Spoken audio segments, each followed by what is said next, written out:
Godātie līdzpilsoņi, šodien iznāca kārtēja sērija no epopējas ar nosaukumu Tatjanas Ždanokas spiegošana citas valsts labā.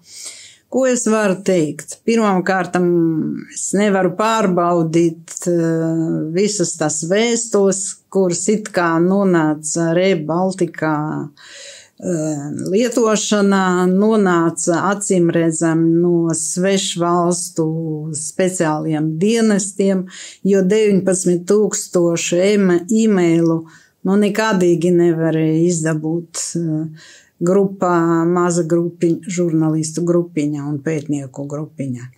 Šeit bija noteikti palīgi, un tie palīgi tika klāt, it kā ne tikai manai personīgam pastam, bet arī Eiropas parlamenta pastam, par ko attiecīgi dienesti Eiropas parlamenta tagad esat ļoti uztraukti un meklē, kā tas varēja notikt un meklē vaininiekus. Bet tā ir otra lieta. Es tagad gribu runāt nevis par tehniku, bet par morāli.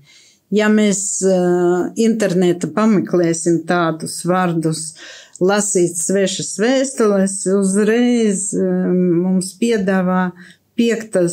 klases latviešu valodas mācības grāmatu, kur ir rakstīts, ir tāds jēdziens kā sarakstes noslēpums.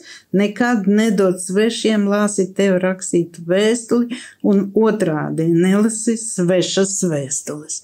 Lūk, 5. klases bērni jau to zina.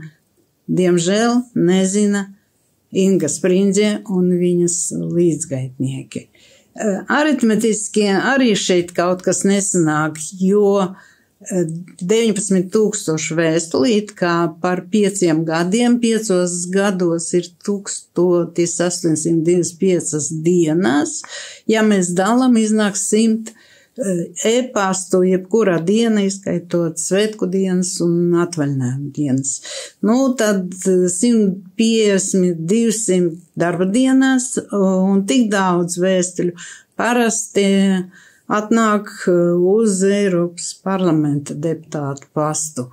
Es ļoti ceru, ka jaunajā Eiropas parlamenta sastāvā atradīsies politiķi no dažādām valstīm, tā skaitā arī no Latvijas, kuru galvenais uzdevums būs celt nevis žogus, bet tiltus starp Eiropas Savienību un tās kaimiņiem.